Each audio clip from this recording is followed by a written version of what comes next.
ごめんなさい。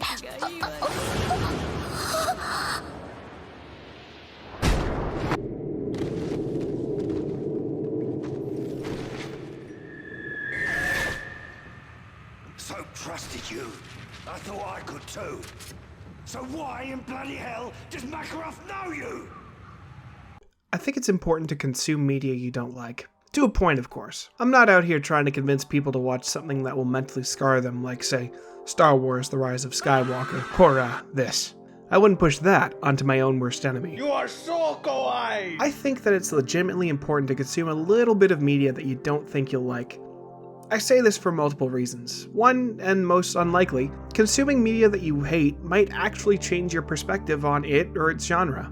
You might actually find that that shooter you've been avoiding is actually weirdly fun. Or maybe that kid's show about friendship and lesbians was actually totally up your alley, despite what all your right-wing friends told you. I think, more likely though, consuming a piece of media you hate will lead you to reaffirm your dislike of it. It helps you understand that your interests remain in the same place you thought they'd be, and that can help calibrate the compass of your tastes. But sometimes, watching something you hate can lead you to seeing its merits despite its awful, disgusting, degenerate flaws. Sometimes, that show that you know you'll probably hate begins to flicker and unexpectedly shine in ways that surprise you, and despite knowing you hate what you're watching, maybe, if you just squint hard enough, you see the image of something that's very close to being etched in the tapestry of your interests. Rent-A-Girlfriend is the latter of those three options for me.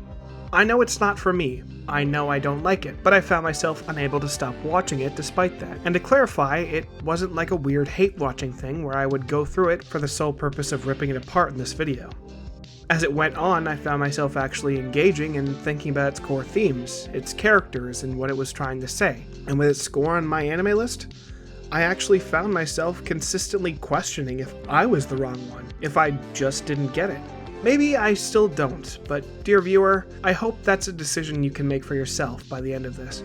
Yes, everybody, today's subject is an anime, which many of you may notice is a really funny looking video game. Today, I've decided to branch out a bit from our regular scheduled programming to talk about an anime because... so buckle up my sussy bakas, cause your boy is back in business and bodily bothered by the show we're talking about today.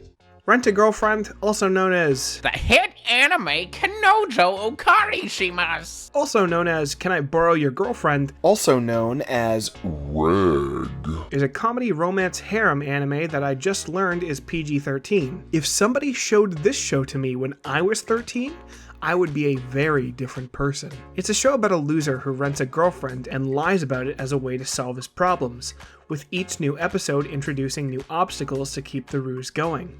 Now, I'd like to apologize in advance in the name of transparency. I'm going to try and keep it $1.50 with you guys throughout this video, and sometimes that means going into personal anecdotes and looking at things from my own perspective.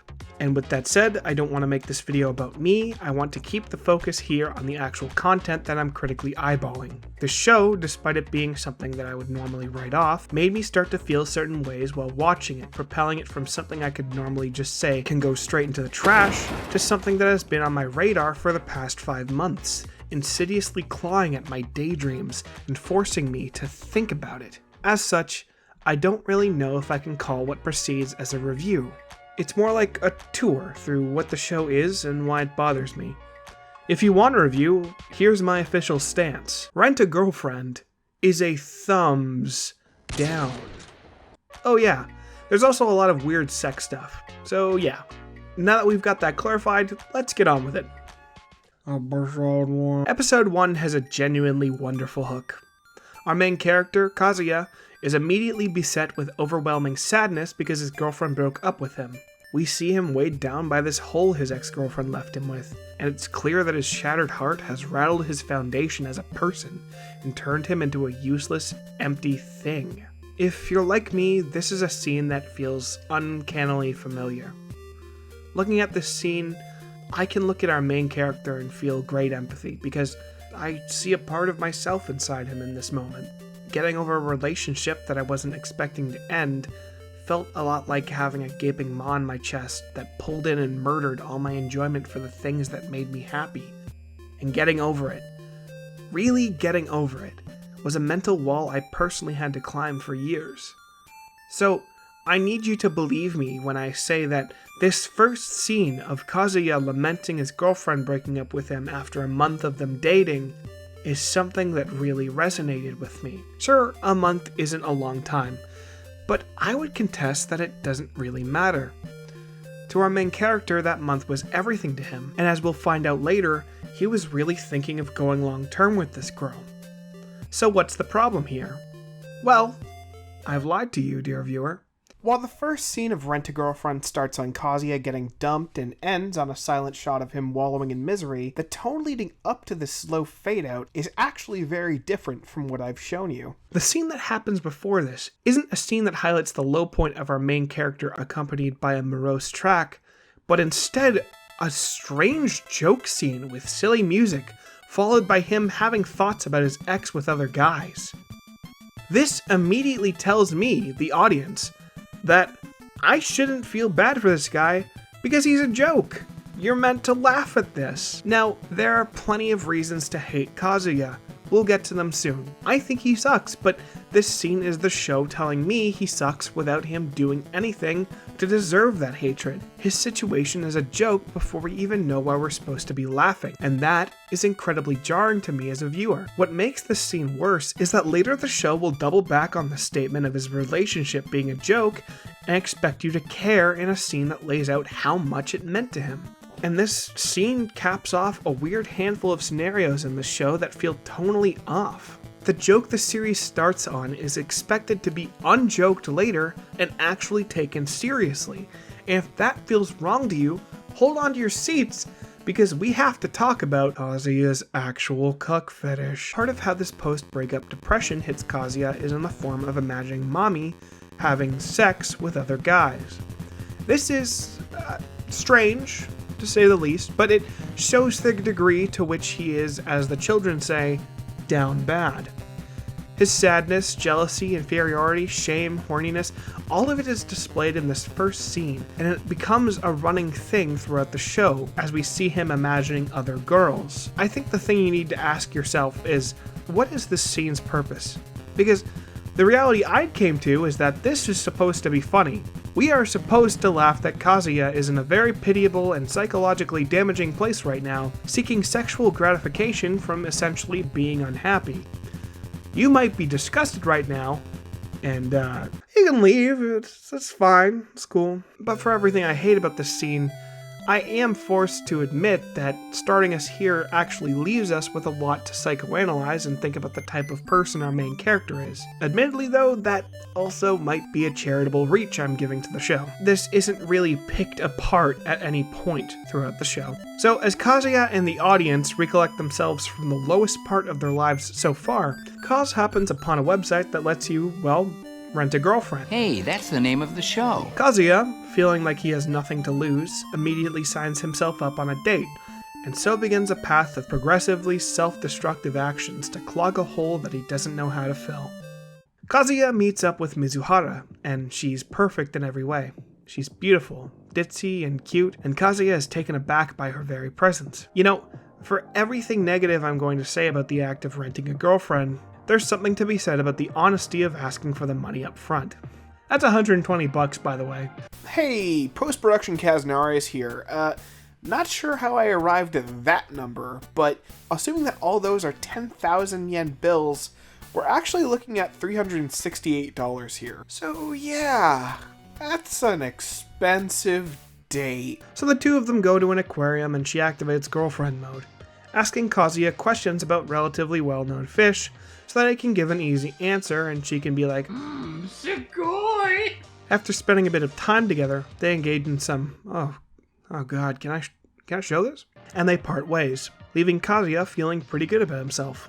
Then, probably one of the top tier stupidest things in this entire show happens. He goes onto her reviews to see that she had basically the same experience with several other guys. He wasn't special. He was another customer. And, yeah, obviously he was another customer. He signed up for the service and he got everything he wanted from it. and paid up front. This somehow leads him to get next level mad for her literally doing her job, and he leaves a scathing review on her page. If this seems like our main character is entirely in the wrong here, it's because he absolutely 100% is. He got lost in the sauce forgetting the reason they met up in the first place, and his reaction is 12,000% unjustified. When he books her for another date for the sole purpose of giving her a piece of his mind, we finally get to see another side to Mizuhara, past being the perfect girlfriend. She berates him for acting like a moron, giving her a bad review for doing everything right, and essentially tells him everything I've been screaming at my TV up till this point. And it's scenes like this that actually endear me to her character. On one side, we have the perfect rental girlfriend, Mizuhara, who researches things she's going to do with her clients and changes her personality on a dime. On the other, we have the real person, Chizuru, a college student who's doing this as a part-time job to try to hopefully make her way in the acting industry. Mizuhara is constantly putting on multiple personas to work with the situations she gets into, and when she drops the mask for reasons like this to tell Kazuya just how stupid he's being, you ultimately end up with a character that's nuanced and hard to pin down where her actual genuine feelings lie. This freakout too could be a defense mechanism to dissuade Kazuya from trying to rent her out again. This is why I believe she's the best character in the show, and basically a solid portion of why I continued watching past the first episode. Suddenly, Kazuya's phone goes off and he finds out his grandma trained just a little too hard into Reese and has been downed without Jug, and her family brings her to the nearest hospital. God bless the two people in the world that got that reference. Kazuya goes there, brings Mizu for, some reason? Oh, right. He paid for her time on a date, and she takes her job very seriously. Kazuya's family and grandma can't believe that he has a girlfriend. His grandma loves her so much, in fact, that she feels the need to show all her friends her grandson's new girlfriend. The snag is, Mizuhara's grandma is in the hospital too, and more people knowing who she is going to complicate her personal and professional life. So both of them just find a room to hide in from the horde of horny grannies. This, unfortunately, leads to Mizuhara's plan to hide under the sheets of one room, and, well, now I have to talk about one of the many sex jokes in the show. Now, I want to preface this by saying I am no stranger to joking about strange sexual situations. Sex can be funny. Sex is funny, and it shouldn't be off bounds as a joke when you have a mature audience like supposedly the type of people who watch this show. I guess. Here's the thing. Very often the joke in this show is just Kazuya molesting somebody or thinking about them sexually. In this particular scene, Kazuya is hiding with Mizu and his, how do I say this without YouTube killing this video? His eggplant becomes a slightly larger eggplant pressing against her. She notices this and tells him to downsize his vegetable. And the scene ends on his arousal culminating in some, let's say, very misogynistic language, leading to the classic anime and justifiably Mizuhara creating a smashed vegetable paste in Kazuya's pants. I'm aware that taking aim at this particular scene is to take aim at the harem genre and perhaps the anime medium as a whole, and I am woefully unprepared to take apart that trope. But I suppose I have to ask everybody out in the ether, am I supposed to be laughing? Am I supposed to be aroused here? If the answer is the former, then I simply fail to see the humor in the same god-awful scene I have seen replicated in a million other animes. If the answer is the latter, then I kind of feel disgusted watching this, because I am watching a scene where one character is slowly forcing themselves onto an unwilling participant. Regardless of what the answer is, I want to punch our main character for being a weird, horny, lecherous, disgusting garbage thing, and I want to die inside. Every main girl in this show has to be met with Kazuya's description of how they look. From their hair to their legs, Kazuya, and by proxy the people that made this show, have to go into this giant weird evaluation of how each of these girls is sexy in some way. And one of these descriptions is in almost every episode of the show. Every time Kazuya describes women, I want to shove my fingers into my eyes and let the cringe just rinse off my spectral being. So Kazuya and Mizuhara get found out, and both of the Greys are stoked that they'll eventually get married, further complicating both their fake relationship and their actual lives. When the pair leave the hospital, both agree that they need to admit to tell their grannies they broke up, and Kazuya vows to be a better person, and more importantly, find an actual girlfriend. I'm really not a fan of this motivation for Kazuya getting a girlfriend. Kazuya getting a girlfriend, while making his family happy, will not solve any of the actual flaws he has. Earlier, we saw a cut to Kazuya in the episode with an inflated ego because he had a girlfriend, and we saw all the ramifications of what happens when all those positive feelings left with her. Kazuya has seen what happens when you bank your self-worth on somebody else, both before and after he decided to pay somebody to do it, and it's just weird to see this character make the same mistake this often in this short of a time span. Around this point, I started to come to a realization. Maybe that's the point. Rent-A-Girlfriend isn't a show about a guy who's down on his luck trying to be a better person. It's a show about a character that sucks, and that can't bring himself to escape situations he's put himself in. And you know what? If this show was about holding a mirror up to bad people like Kazuya and saying, hey, when life gets you down, don't be a person like this, maybe it'd be a bit more endearing to me. The thing is, Kazuya's terrible behavior and lifestyle actually seem to work out for him. His ex-girlfriend begins to take interest in him. His friends envy him. One particular character falls in love with him. A character failing upward isn't a bad thing, nor do I think that if a main character is awful, doesn't necessarily mean that they are poorly written. The problem here is that his actions never seem to hit a crescendo for the consequences they cause, despite him proclaiming at the end of the first episode that he knows what he should do, and he knows what he's doing is wrong. Him living in this limbo of buying fake dates while, yes, being filled with some sticky situations and confrontations to keep up the lie, seemed to ultimately positively impact him. And there's something that just feels wrong about that. An anime about a person finding completeness from buying a fake relationship is like watching an anime about a person with a gambling addiction and loads of debt going to a casino to solve their problems. Ultimately, it lacks a thematic purpose, and it just feels wrong. So while these two vow to never see each other again, the episode ends on them finding out that they actually go to the same college. So now is a good time to talk about the opening because it's a high point for me. I really love the upbeat song. I like the imagery representing Kazuya's desperation for a partner, and I like how we get a sense of where these characters are internally. We have a shot of Kazuya running around a recycling symbol, showing his repeated continuous reliance on his fake relationship that he can't escape from. We have a shot of Ruka looking apprehensive or worried. We have Sumi, who's just kind of shy, and yeah, she's the shy one. I think the dance is cute.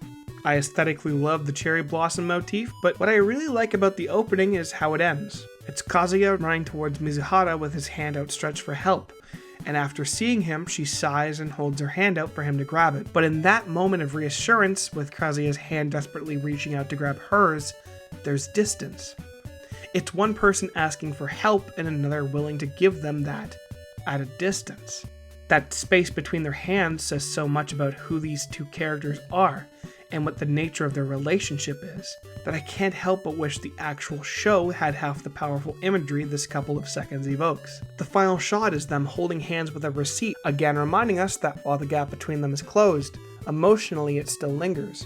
It's all paid for. I like this opening quite a bit, and I wish I could show you this with its music, but I think it's worth a watch on your own. Episode 2 starts on Mizu and Kaz realizing that they not only go to the same college, they also straight up live right beside each other. So, like it or not, Mizuhara is going to have to deal with crybaby Kazuya. Kazuya gets a call from his grandma telling him that she's coming over to have dinner with him and his perfect girlfriend, and this causes him to abandon all of his resolve to tell her that they broke up, and immediately he begs Mizu to date him again for his grandma's sake. This is obviously dumb for a multitude of reasons, but our Kaz holds his grandma's opinion of him in very high regard, and she wants him to find a girl to marry and do the family thing with. After she shows up, he confesses that he has something to tell her, and she immediately guesses that Mizuhara dumped his ass because of how much he sucks.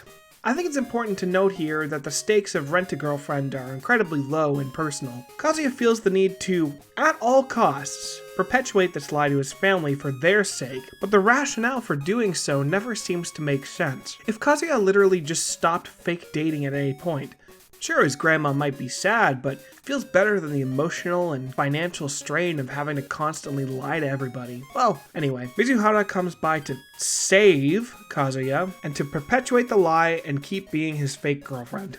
This leads her into an agreement with him that she'll keep being his fake girlfriend for 1 hour every Wednesday until he gets an actual one, and thus we have the plot to the show. Unsurprisingly, en route to seeing Kaz's grandma, his friends spot them, and after declaring Mizuhara as his girlfriend, they all go out for drinks with some of their mutual friends. Very awkwardly, Kazuya's ex-girlfriend MAMI is also there, and both him and Mizuhara have to keep the lie rolling while MAMI tries to lighten the mood. For all the negative things I've said up to this point, there's actually a lot going on here between Kazuya trying to just deal with the situation he put himself in, and him wanting to get back with MAMI. Kazuya still has feelings for her despite her dubious reasons for their breakup.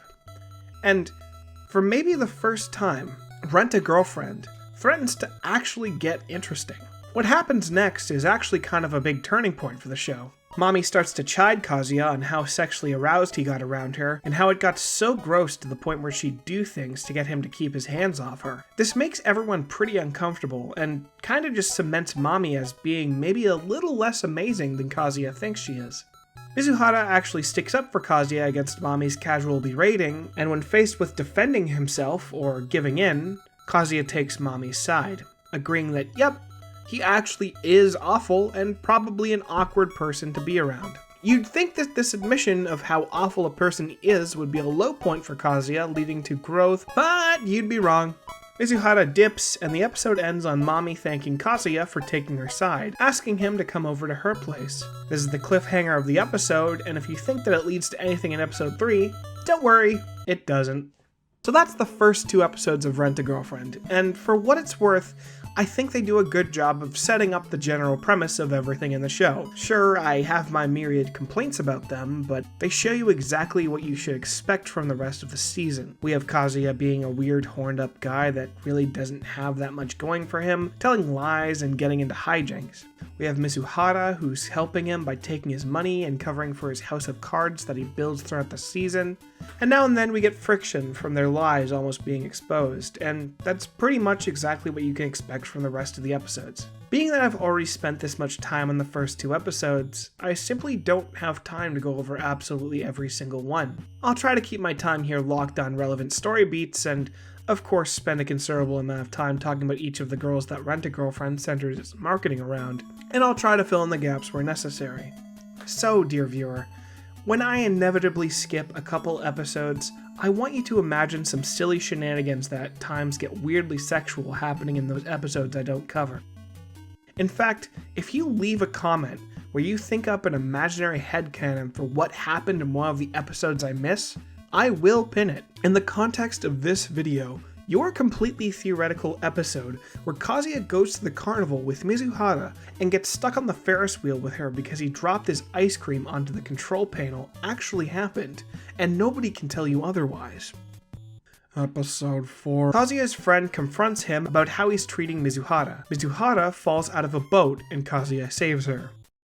Episode 6. Kazuya and Mizuhara are tricked into sharing a room by their grannies at a hot spring. By this point, Kazuya has been confronting the possibility that he might have real feelings for his fake girlfriend, which he definitely doesn't have. And because he's sleeping in the same room as her, he starts imagining a lot of things that I might get removed off YouTube for saying.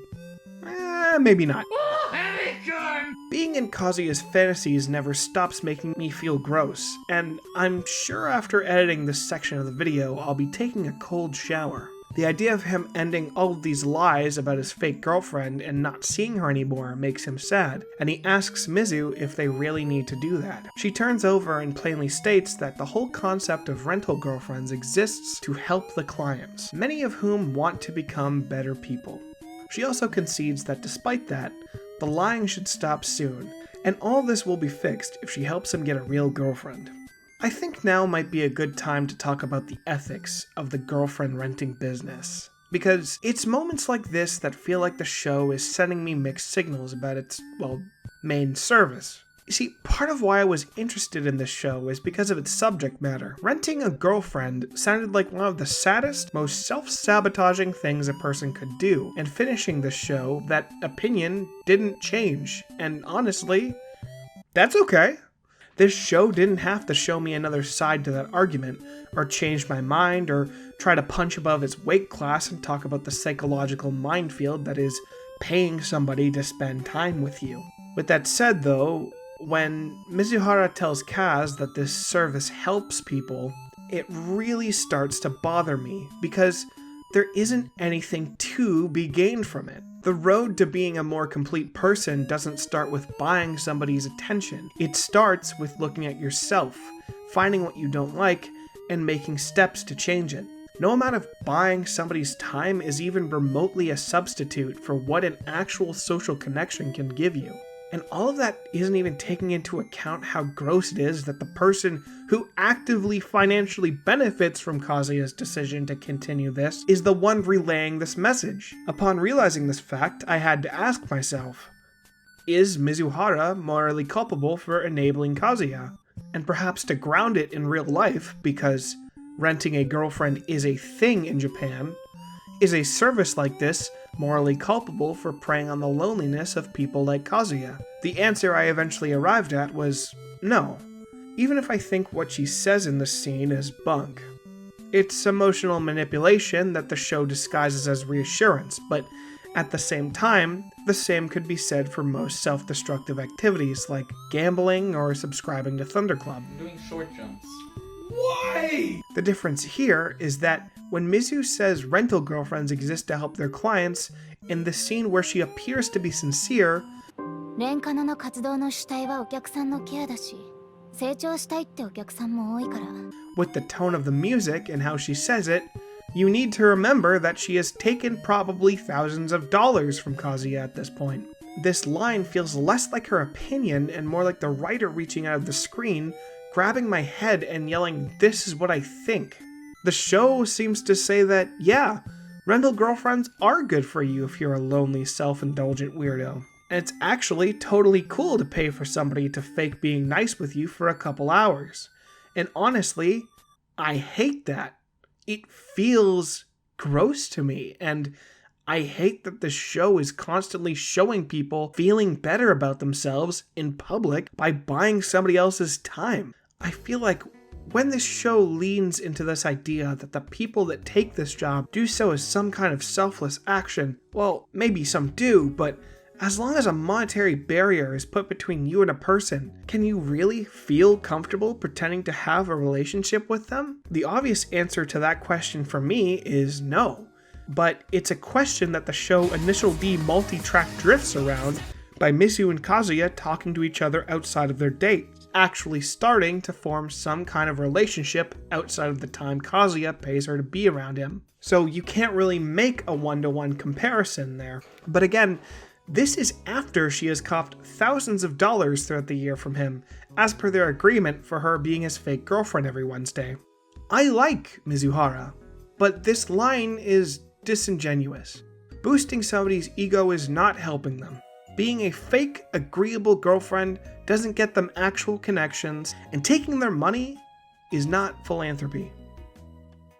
Skipping ahead a bit, they bump into Kazuya's friend who states that he too has a girlfriend, and thus actually has value, unlike all those worthless people who do not have girlfriends. While reflecting on how worthless his friend is and wondering how he got a girlfriend, Kazuya bumps into one of the other 4 girls in the intro. Meet Ruka, who is literally introduced by a panty shot. She calls him a pervert and proceeds to turn around and run in the exact direction she was running from.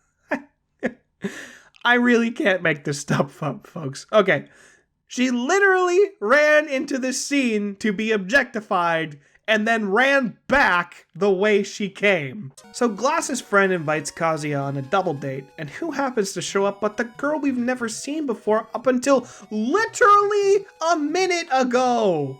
Oh man, who would have thought that the girl from the park that's clearly relevant to the story would also coincidentally be his friend's girlfriend? That's such a weird coincidence. So they go wall climbing as their date, and it's pretty much a weird fetish thing to watch the girls climb.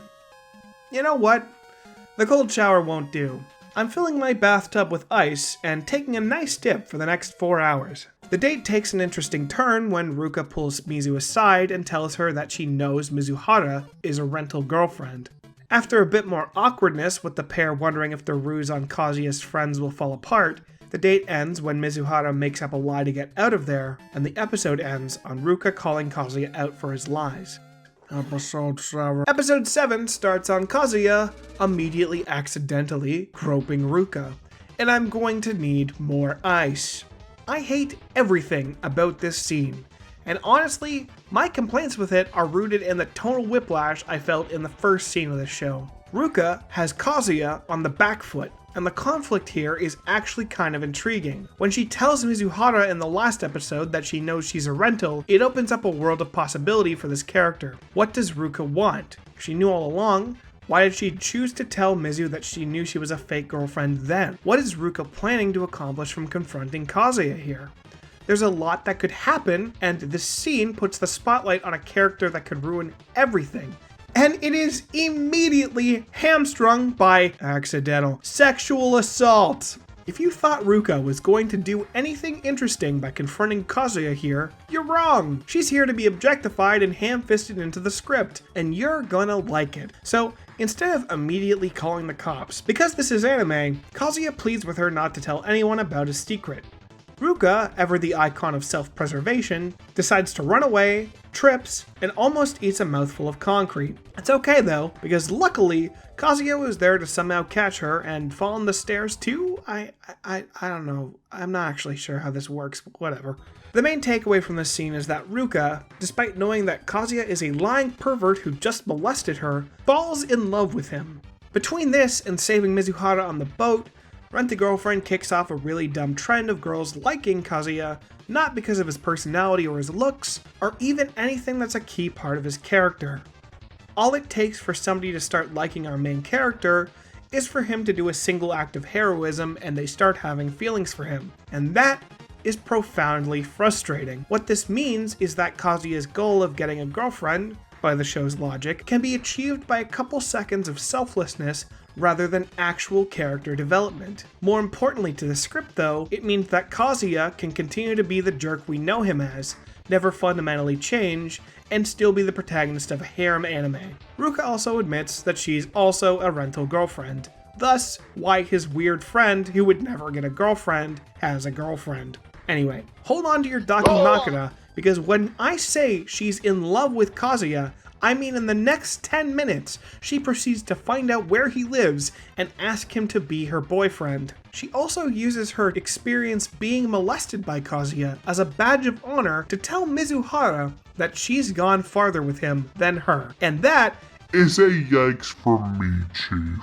There's also technically another reason for her liking him, but we'll get there when I feel like it. The Ruka subplot of Rent-A-Girlfriend moves at Mach 5 and stops for no passengers, no matter how many of them scream to get off the bus.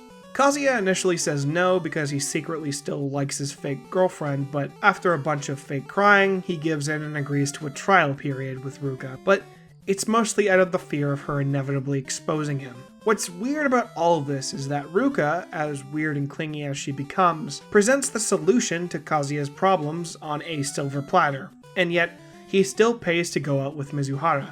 Now, Ruka can get kind of annoying, but Kazuya is the same character that at the start of the show had a weird amount of pride in having a girlfriend at all. So, you'd think he'd kinda get past that, but hey, just because he's an awful, molesting beggar doesn't mean he can't be picky, I guess. So instead of a flashback, because the story has so little regard for Ruka, we get her character motivation shown to us in the credits of the episode. It turns out that Ruka's horrific backstory is that, and hold on, she has a heart condition that no matter what she does, her heart won't go past 55 beats per minute. And because of this, she feels alienated from everybody else. She became a rental girlfriend to meet a guy who would hopefully get her heart rate up, and apparently Kazuya can. That's it. That is the main reason she is staying around him. We are supposed to actually feel bad for this character because when the other kids went on a roller coaster, their hearts were racing and hers wasn't. This is her entire character motivation, and it's told in a series of scenes that were so irrelevant to anything that the animators chose to not adapt them and animate them, and they just kinda stuck them in the credits. So once again, a reason for a character liking Kazuya has almost nothing to do with Kazuya. So her and Kazuya start fake dating, or I guess real dating? They don't actually do anything. She just kind of wants him to like her tweets. And now and then, because it's this show, they'll get into weird sexual tension areas. Yeah, Ruka's kind of weird. She's there to be generally clingy, and that's about it. She has scenes where she's normal, but she also has scenes where she just kind of gets into everyone's space. Ruka has an entire episode dedicated to a rivalry towards Mizuhara, and by the end of the season it seems pretty clear that she's not really what Kazuya wants. To a point, I'd say it's almost tragic to be a character in a harem anime whose sole purpose is to be the clingy second choice, but at the same time, the story's given her no favors and no real reason for me to root for her over the other girls. She seems to also be fine with Kazuya renting Mizuhara, and by the end of the season, that's pretty much all I have to say about this character. All of this creates a character with an incredibly engaging backstory and thought-provoking character development that's just okay with playing second fiddle, I guess. The more I think about Ruka's character and how everything she does is just kind of strange and doesn't really make sense, the more I feel Raiji Miyajima whispering into my ear, just focus on their looks. Don't think about how stupid it is that her entire criteria for finding a partner is a number getting bigger. Kazuya spends the entire episode stalking Mizuhara on a date with a guy who he assumes is her boyfriend, only to find out that that guy was her friend who helped her get a role. Episode 11. Well, it's finally time to meet the last girl in the opening. This is Sumi. She's a rental girlfriend. Kazuya is going on a date with her because her shyness is negatively impacting her ability to be a rental girlfriend. And the idea here is for her to get used to getting in character and stop being so shy. Part of why she took the job in the first place was to try to cure some of her fears of people, and really, that's about all we know about her. That's pretty much the extent of the episode. It's Kazuya taking her places and her being unable to properly communicate thanks to her social anxiety, and her slowly warming up to him. They go around town, she's kinda shy, and they just kinda do stuff. There's one point where, of course, Kazuya has to save her from some jerks who take advantage of her shyness, which, again, I'm sure means she'll at some point in the future fall in love with him, but everything goes relatively smoothly. Then MAMI shows up, and that's a pretty big deal, because she's still under the impression that Kazuya is dating Mizuhara. Sumi senses that her, being the rental girlfriend, should be trying to defend Kazuya, and it's kinda nice to see her make that step, even if, technically, MAMI is actually totally justified to call Kazuya out here. It's hard to really pin MAMI's character down in this scene, but she seems to sadly comment on how Kazuya has changed and how he's becoming the kind of person to cheat on a girl. And Kazuya, who isn't in a position to really argue, and has to keep his lie up, just takes it. It's tough for Kazuya to take the ex that he still holds in pretty high regard telling him that he's becoming a garbage person, but she leaves promising not to talk about what she saw to anybody. I guess MAMI's actually a pretty cool person after all. Huh. After that, Kazuya and Sumi part ways, with Sumi seemingly feeling more confident in herself. Sure, this episode has the same garbage I've come to expect from the series up to this point, but as a person who's been around a lot of people with social anxiety, and has dated a girl that's a lot like Sumi, having an unexpectedly more wholesome episode for a while was actually a nice change of pace from the House of Cards. Back at home though, Kazuya talks to Mizuhara and finds out that she'll be moving soon because she'll be pursuing a career in acting. The past year he's been developing feelings for her and can't bring himself to admit them to her. Sucks for him, but at the same time, this long-term fake relationship was never really going to work.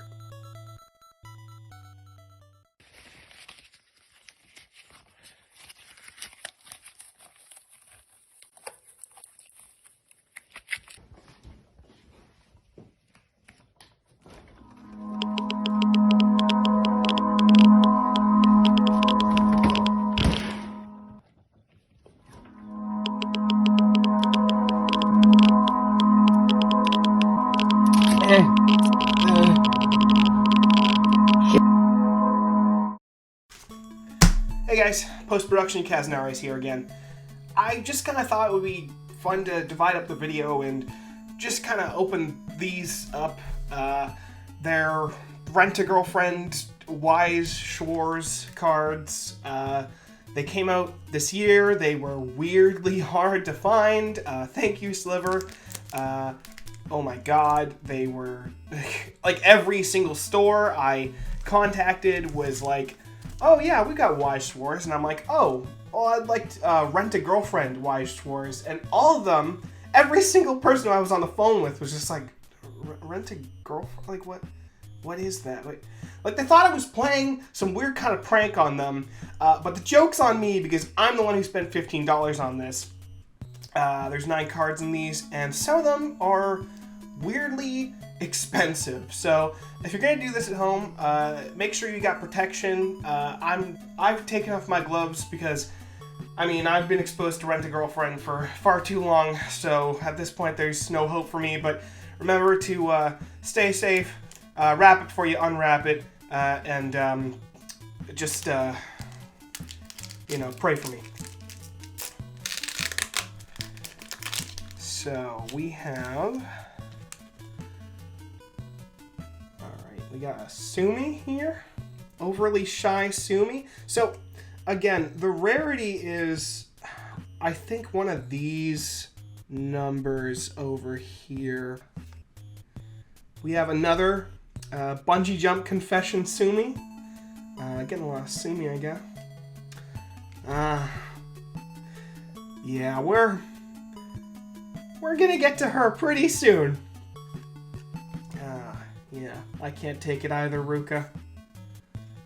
I really can't take it either. And we got some. Oh yeah. Okay. I wish these I wish I knew it. Oh, this is hollow kinda, but just kind of parts of it, just like the.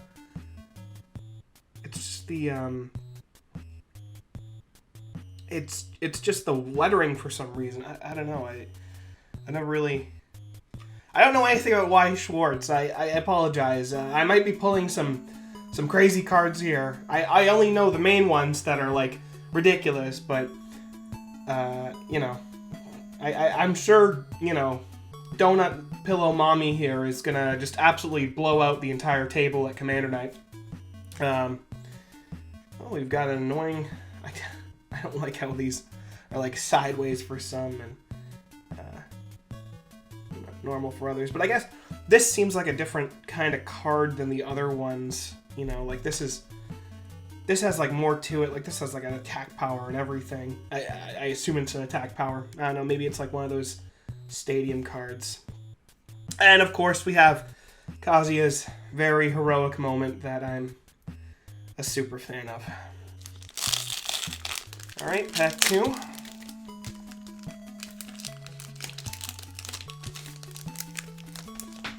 Alright, we got Balcony at 9 p.m. Chizuru.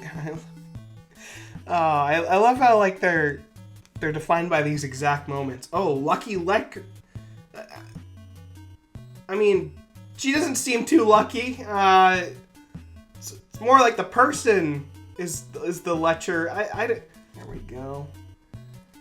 Got another cheerleader one. Nerves of Steel Chizuru. Yes, I've used this scene in the video quite a bit. And I just talked about this scene. Okay. This is another foil.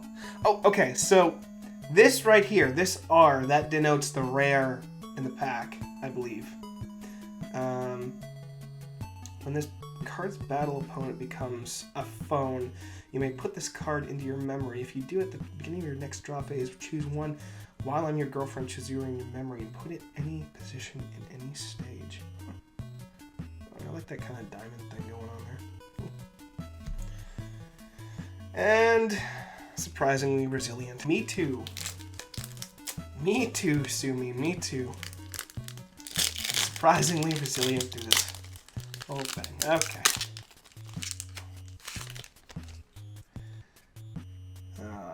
Bowling Sumi. I just... This character is so weird. Like, this is all... She's in the intro. She gets one episode. It's so weird to me. I don't know.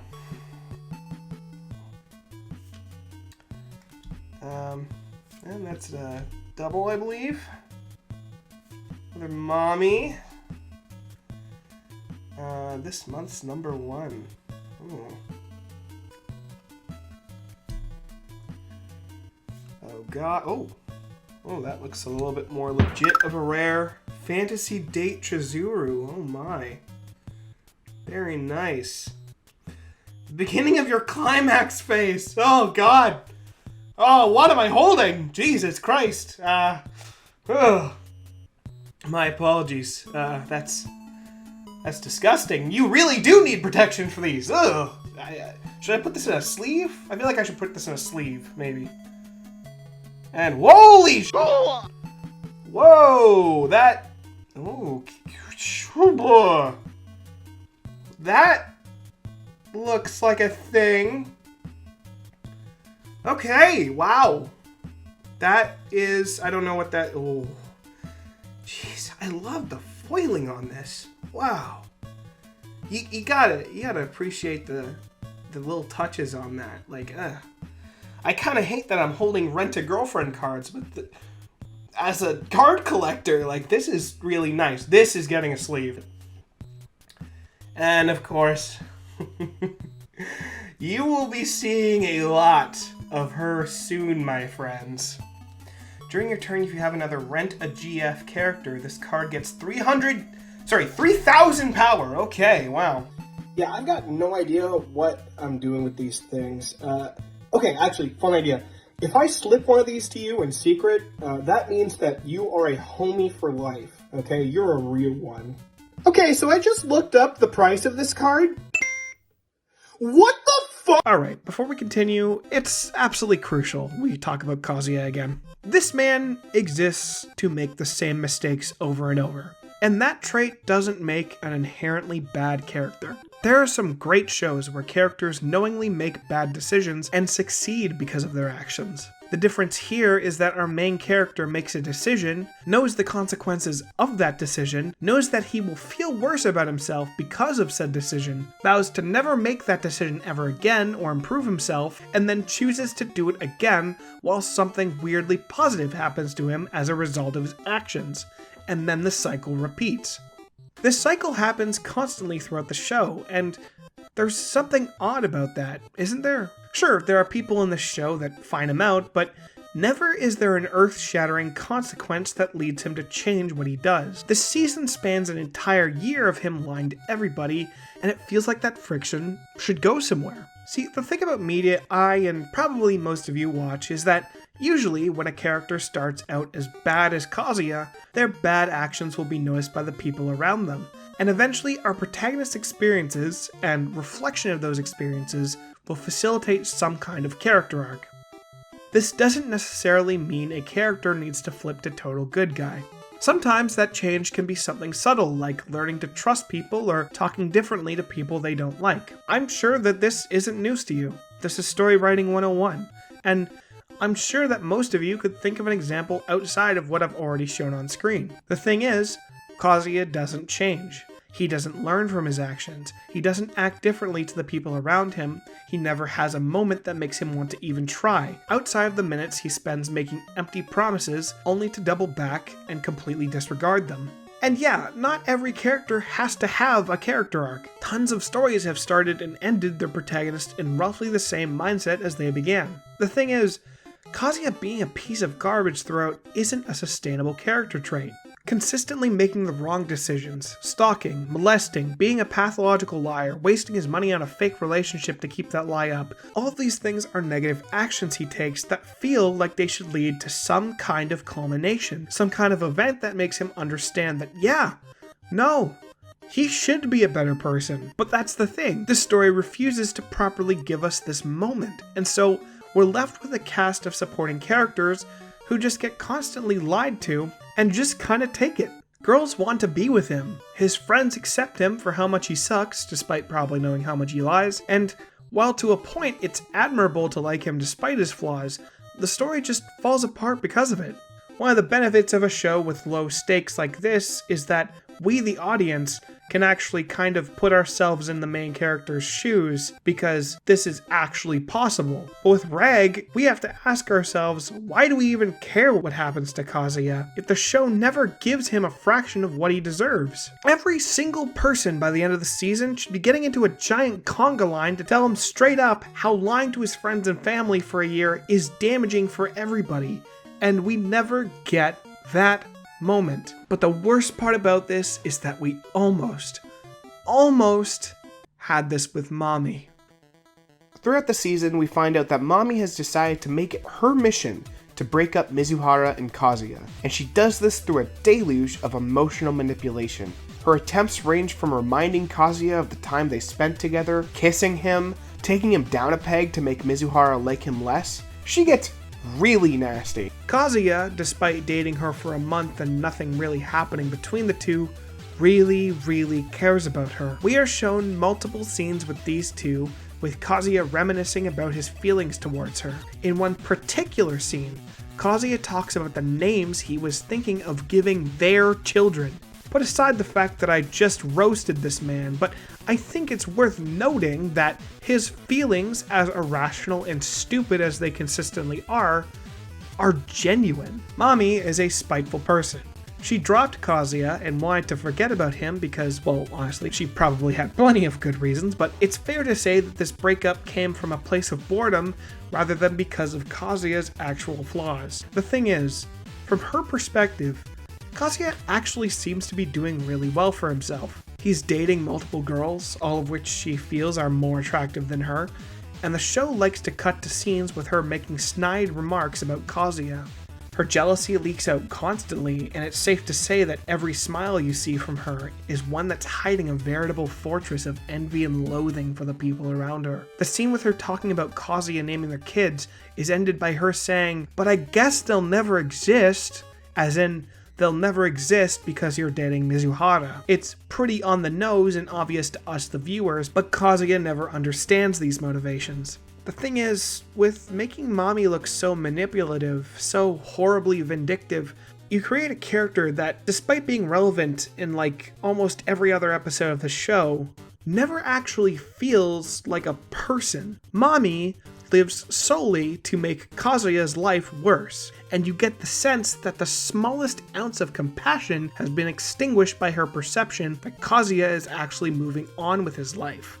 And it's so overpowering that it makes her character worse. MAMI doesn't feel like a person. She feels like a living caricature of how somebody in real life would describe their crazy ex-girlfriend. Every scene she's in hides a dark other side to her, and we never get to see a solid positive trait about her. MAMI is just the antagonist of the show, and she does this role to such an obvious, unbelievable degree that it really starts to take me out of every scene she's in. Okay, it might be weird, but stay with me here. The character to best relate MAMI to is Lisa from The Room. No, don't get me wrong. I would never dream to criticize the cinematic masterpiece that is The Room, because that movie is flawless. But hear me out for a second. Lisa is a character who is consistently evil. She lies, cheats on her fiance Johnny constantly, talks about how awful he is behind his back, and eventually her betrayal drives him to his dramatic unaliving of himself. And despite her not being the monocausal factor in this ending, Greg, the man she cheated on her fiance with, seems to blame her, because the script has just kind of decided that Lisa is the antagonist. This character is so outrageously one-sidedly evil that for years connoisseurs of the film have theorized that her existence was not conjured as a duplicitous antagonist, but rather an avatar of the negative feelings the writer of the script had towards a woman that broke his heart and left him jilted. Now, this theory was never actually confirmed by the writer, but it's not hard to see why people make this connection. After all, the writer, in fact, plays the role of the perfect in every way main character, so Perhaps, in a way, writing a woman as vile as Lisa could have been some kind of cathartic exercise for him. Anyway, back to Reg. Am I absolutely saying that the author made MAMI as a manifestation of his ex-girlfriend in an attempt to get some kind of satisfaction out of how evil this character is, and by proxy, show the world how evil she was? Oh no, of course not. Jesus, man, cool with the conspiracy theories. What I am saying is that she's written like she is. The thing is, nobody acts like this. Well, maybe some people act like this, but people, like real people, aren't just terrible all the time. And writing a character like MAMI that is constantly out to screw with Kazuya without a clear motivation that drives her to do so doesn't make me hate her. It just makes me think of how badly she is written. Not Lisa, though. She's a perfectly written character in a perfect movie. I suppose here I should mention I haven't watched or read ahead past season 1, and my knowledge of what comes after is only approximate, but from what little I know about the rest of the series, somehow, despite all of what she is in this season, she is still in the running for being the girl Kazuya ends up with by the end of the series. And that's why I'm going to plant my flag here and die on this hill against the MAMI Defense Squad and state this very clearly so that everybody in the back can hear me. MAMI is the worst girl. She's manipulative, bordering on sociopathic by the end of the season, and her only redeeming quality in the show is to provide an actual conflict to happen. But disregard all of this. Disregard the worst parts of her, and you're left with the simple fact that it would be thematically awful for Kazuya to end up back with his ex by the end of the series. The main character gets their partner back is such a gross way to end a story that starts off with her dumping him. If somebody dumps you, that means they've stopped choosing you. And that means you shouldn't choose them. If MAMI couldn't accept Kazuya for his, and let me stress this, many numerous flaws at the beginning of the series, then she doesn't deserve him at the end of it. That kind of arc for these two feels so slimy to me that, well, honestly, I wouldn't even be shocked if that's how this series ends. So, after a season of MAMI being a general garbage dweller, it's Kazuya's date with Sumi that makes MAMI look up her name and find her on a rental girlfriend website. The second last episode ends on Mizu going to meet a client and meeting MAMI, and I have to say that this is actually a great turn in the story.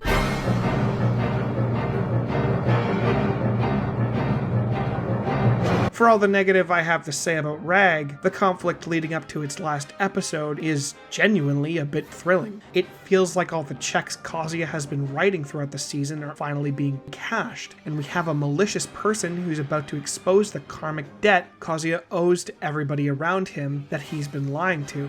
So MAMI pushes Mizu into an incredibly awkward and tense date, filled with some really manipulative power plays. She sees that Mizu feels uncomfortable, and she seems to get pleasure out of making her sing.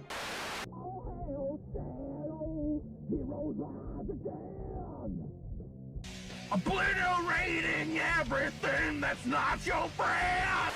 It's a really tense scene because you really don't know where it's leading or what her goal is, and unlike Ruka, there's nobody here to sexually assault her out of being a threat. MAMI's got the ammo to blow up every lie Kaz and Mizu have built throughout the past year, and Mizu is caught between having to do her job and trying to navigate the treacherous web that MAMI has created for her. And MAMI is absolutely brutal.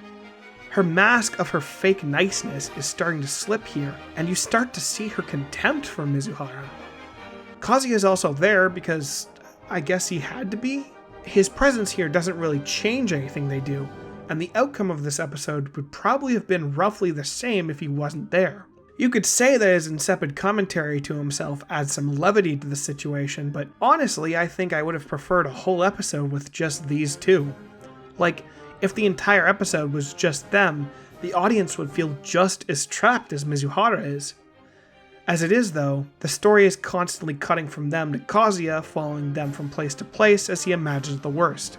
This awkwardness culminates on a bridge with MAMI telling Mizu to stop fake dating Kazuya, In response, Mizuhara asks Mami a question about her feelings for Kazuya that comes out as a half-hearted admission of her own feelings that she's been hiding from. And Mami just kind of calls her an idiot in pieces. And with this, the metaphorical pot that's been boiling throughout the episode has been spilled all over the kitchen floor and promptly swept up into a garbage can never to be seen again. It feels so frustrating to build up the inevitable climax with Mami, only for her to just strangely say, yeah, hey, don't do that. It's worth noting Mami's intentions here. She just kind of wants him to stop having a girlfriend and be back on her level. The problem here is that her threat to Mizu to stop dating Kazuya isn't actually a threat. There's no stop dating him or else, and consequently, the most emotional, engaging conflict in this whole show just kind of ends. And it ends without any real lasting ramifications. Seriously, a couple minutes after this, her and Kazuya end the season by reaffirming that they're going to continue their agreement, without stopping for a second to think about the slithering landmine that is Mami. In fact, Mizuhara openly tells Kazuya to ask Mami out again, after Kazuya tells her that he saw the whole thing and thanks her for defending him. Perhaps this is the biggest sin that stems from Mami being so awful. The actions she takes are so bad, she actually makes other characters feel less real. If you're Mizuhara, you have just gone on the worst date of your career. Okay, maybe second worst date. Mami has shown her hand to you and has consistently pushed her dominance over you all day for her own amusement, and partly to get back at Kazuya. Why, at the end of all of that, would you then suggest that Kazuya ask her out? Are we supposed to believe that Kazuya is so desperate for a girlfriend that it's better for him to go back to Mami rather than dating, literally anybody else? This is moronic for Mizuhara to say, considering that I still think she is the smartest character in this show. The mental gymnastics this story writer has to do to make both these characters seemingly oblivious to the things Mami has done would put Cirque du Soleil's actual gymnastics to shame. So with the Mami situation kind of over, I guess, Mizuhara goes back to talking about how she'll help him get a girlfriend. This forces Kazuya's mind to race to all the times they shared throughout the year. The hospital, the beach party, the Ferris wheel, the fake dates, and he finally admits that he doesn't want to look for a girlfriend because she's the one he wants. And I gotta admit, that's a pretty brave way to end your first season. I mean, I figured that this back and forth will they won't they stuff would be going on for a couple more seasons, but it's pretty cool that they ended it in the first and cut to credits and he immediately walks it back. I expect stupid non-admissions like this to happen because I know there's a second season to this and the conflict can't just end here, but I can only imagine to somebody watching this who's actually invested in these characters that this admission into the credits into actually lol I meant as my rental girlfriend is the harem anime equivalent of getting kicked in the teeth. Stupid fake outs like this are incredibly cheap, and I'm not shocked at all to see them here. So that was season 1 of Rent a Girlfriend. I want to just clarify that I don't think you're wrong or a stupid person or anything for liking this show. Perhaps this show is actually funny to you. This is a comedy after all, and I will admit that the show made me chuckle a couple times. Perhaps you do relate to Kazuya and want to see him fawned over by multiple girls. Perhaps you like the strange, awkward situations he gets into by lying for no reason. Maybe you just kinda like looking at cute girls. And you know what? That's cool. I'm not here to judge you for liking this because I was never the target demographic. I have never watched a harem anime before. I don't watch shows based on how cute the girls are, and I generally dislike fan service. But the truth is, watching Rent a Girlfriend, I see the elements of a better show. I can see a version of this show in my head where Mizuhara grapples with whether or not her services are making guys feel worse about themselves. Or a scenario where instead of sulking, Kazuya gets a hobby and meets somebody. Or a version of Ruka that has an actual reason to find and date somebody as awful as Kazuya. Maybe most importantly, I see a version of the show that actually treats its main character's sadness with a modicum of respect, instead of expecting its audience to care about it while only ever showing him as a joke. If Rent-A-Girlfriend was the absolute worst anime ever, I'd shut it off on the first episode and walk away from it. But the fact is, something in that first episode made me want to keep watching. I have been writing this script for months, and I still can't tell you what that thing is. Maybe it was the thought of it changing my mind about rental girlfriends. Maybe it was relating to the main character. Maybe it was a hope that with the show's popularity, and how high it was rated on my anime list, maybe, just maybe, it was going to get good at some point. From what I've seen by Googling the show and seeing people discuss later chapters, it seems clear to me that 253 chapters deep, all of this has remained stagnant. And this, all of this, is my escape plan.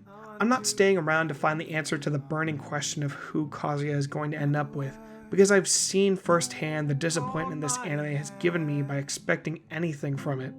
I sympathize with this show's fans who are constantly raked over the coals of anticipation, wondering if and when it will ever go anywhere, but I genuinely can't see a season 2 being worth my time.